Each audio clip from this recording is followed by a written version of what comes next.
So today I want to talk about what's been happening in the gym. Yep. I want to use this chat of ours to inspire coaches, to educate people, Yep. and to really just give a glimpse into what goes on in our little gym. Yep.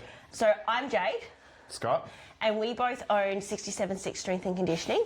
So it is a strength and conditioning gym in Walliston in the Perth Hills. It is a boutique gym. It is. But we keep our classes small, but we have some amazing coaches who also train with us. Yep. All of our coaches do our programming, and together we want to create this space based on our core values, which is empower, care and family. Yep. This month, we've had a member of ours. She was on a morning run and she tripped over and broke her foot, and she had surgery, took a little bit of time off, and the surgeon told her to completely rest up, which has unfortunately also resulted in a DVT, or a deep vein thrombosis, and they have told her now that she has to move. Yes. But she unfortunately has limited mobility. It's affecting her heart. So at the gym we have the coaches chat, and this week she was coming back to the gym, and I just put a little bit of a chat in the coaches chat, gave a bit of a brief rundown of what's going on, and our phone blew up. Yeah.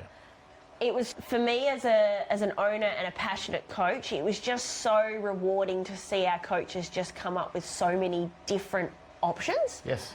Wasn't there? Like there was things that I didn't even think of. Like someone suggested they could do a slam ball to a box rather than having to burn down all the way to the floor. And what was the other one that I just didn't even think of?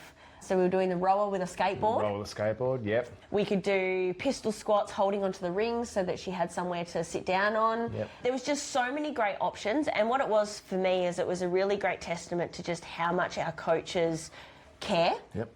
And how much knowledge they bring to the gym. Yeah, just how much knowledge that they bring to the gym. And we see it with lots of other members. Life happens and we all have injuries from time to time, but every single one of our coaches come up with a different variation of a movement. For me, I also find that our coaches are really, for me, no, I've lost it. I wanted to talk about the fact that the coaches are happy to develop themselves. Yeah. I also need you to chime in too. So for me, I'm also really proud of our coaches because behind the scenes they also do a lot of self-development. They do, yes. As I said, we have a coaches chat, but not only that, like we all have access to social media and the internet, and we spend a lot of time sending each other different reels, different drills to try.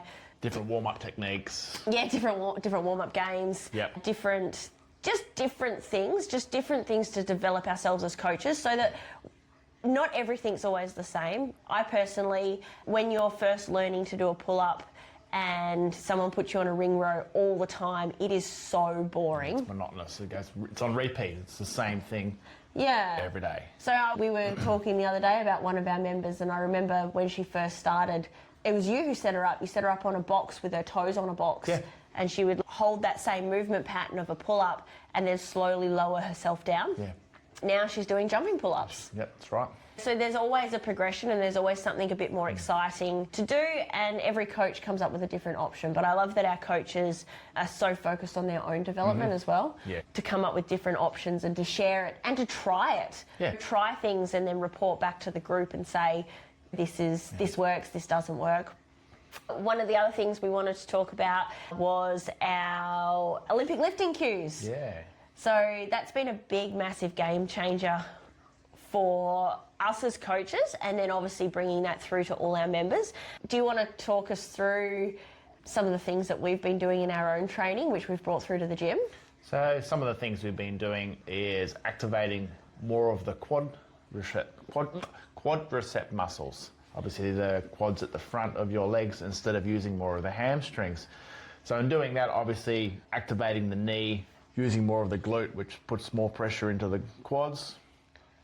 Try and get more power through the quads instead of using all that power through the hamstrings. Oh, it's been a game changer. So I have been able to coach Olympic lifting, and I love coaching Olympic lifting, but I've never felt that solid power movement myself. It's how fast you can come through the middle if you squeeze the quads a little bit more. It just shoots from here all the way through, and it is a game changer. And it is, by using that cue as well. Like I've noticed with a lot of our members, they were hitting the bar and it coming out from their body, because especially in strength and conditioning, people are taught to hit their bodies and come out, but it's really not. It's about that extension, but you have to retrain. Yeah, you do, yes. But retraining also comes with different cues that you have to use. Yeah, and then not everybody uses that cue.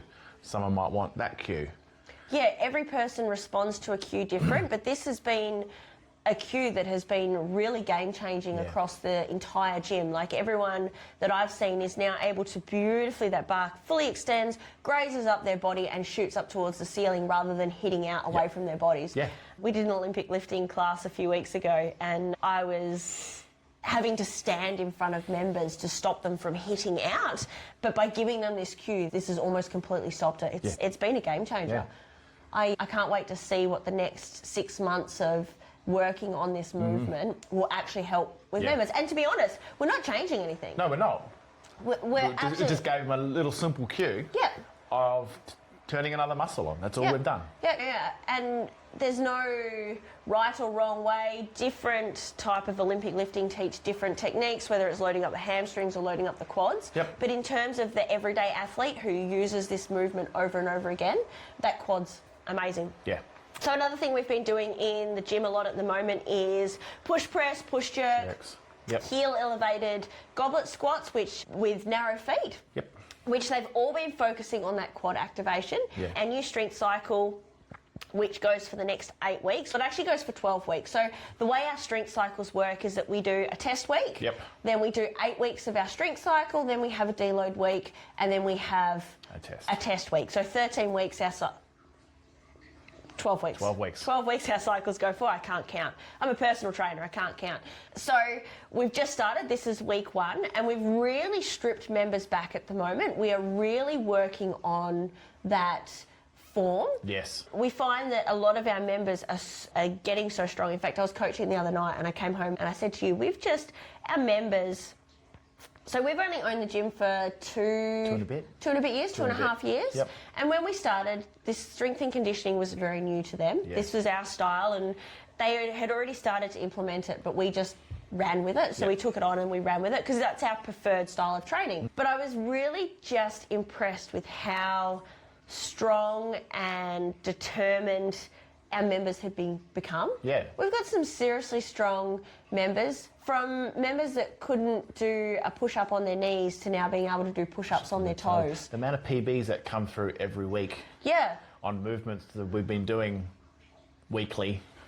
And they're still getting PBs on a weekly basis. We don't chase PBs, that's not the intent. So the intent is longevity and building long-term strength, but just the improvements in form, which is a testament to our amazing coaches. So Scott and I wrote the programming, but without amazing coaches who deliver that and to hold everyone accountable, then there's no...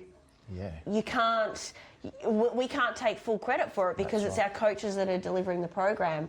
But I'm just so impressed. We talked about the coaches developing themselves, and the coaches will often scale movements for members. They will. So we could have 20 people in a class and 20 people could be at different levels, but our coaches are very involved in it that every member could have a variation. But you can see that because now all the members there's more members doing more and more of the workouts as prescribed. That's right. And it's really exciting. It's really exciting to see everyone at the gym as a whole just improve together. Yeah. We're actually recording in my home office and my cat is doing the rounds around our feet trying to get cuddles. So if you see something pop up, that's what it is.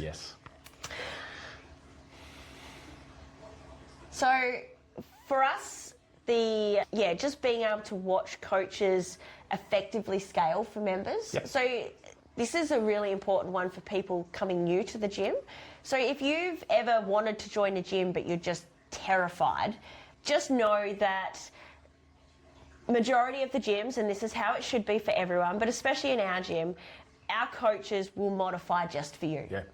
They will change the workouts just for you. We create this space that we inspire our members to listen to their bodies. We inspire our members to try something difficult, but then we also inspire them to strip it back and do the basics, because the basics is what's going to get you what you... That's right. Yeah. Without getting injured. Without getting injured. Oh, that's the other one I wanted to talk about. The bar muscle-ups workout we had the other week. Yep. Every member, so there was 12 of us in a class. Yeah. And every single one of us was doing a different bar muscle-up variation. Yes, they were too. We had Scott, who was doing full-on bar muscle-ups. Yep. We had Connie, who was working on lat engagement, so she was holding a hollow hold over a box, pushing down and pulling her knees up towards her chest. We had Laura, who was doing hip to bars, so she was jumping into a hollow hold, doing a hip to bar. We had Chloe, she was doing low bar jumping bar muscle-ups. Jumping bar muscle-ups, yep. Then we had Sue, I think, was doing high bar jumping, high bar jumping bar muscle-ups. Yep. So same as Adam, he was also doing high bar jumping bar muscle-ups. Yep. So that's just a testament to the fact that it doesn't matter the size of the class. That's right. That there is, or where you are in your fitness ability, there is an option. Always is. To get you to the next level. Yeah. So if your goal is to one day get a bar muscle up, which essentially is just like jumping a fence, but if your goal one day is to get a bar muscle up, just know that there are so many options. We start with lat activation, then we start with low bar jumping bar muscle ups, then we start with high bar, then we do hips to bar, then we do hips to bar with a lat activation, then you can do banded. There's just so many different options and so many different skills that we use in our tool to help build you to get to where you want to be. Yeah. Lots of skills. Lots of skills. Lots of skills in our toolbox. Yeah, lots of skills.